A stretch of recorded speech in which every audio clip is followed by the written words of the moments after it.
Неизвестна и тешка 2026 година предвидува председателот на Социјалдемократскиот сојуз Венко Филипче. Вели дека државата треба да се задолжи 2 милиарди евра, што за граѓаните значи ризик по животниот стандард. Ке следи година во која што ќе треба да се задолжиме најмалку дополнителни 2 милиарди евра. И тие задолжувања ќе бидат за тековни трошоци, нема да бидат за капитални инвестиции.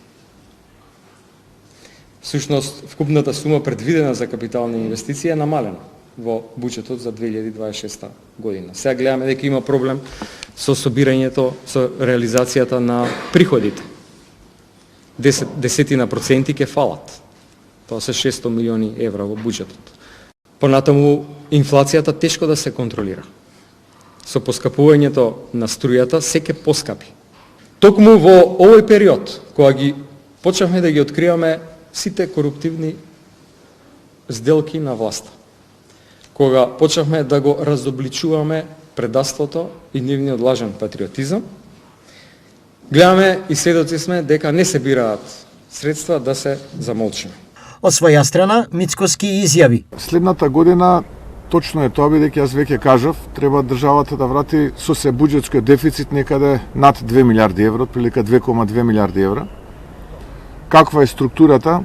700 милиони евра е евроврзница која што владата на СДСМ и ДУИ ја има земено во 2022 година.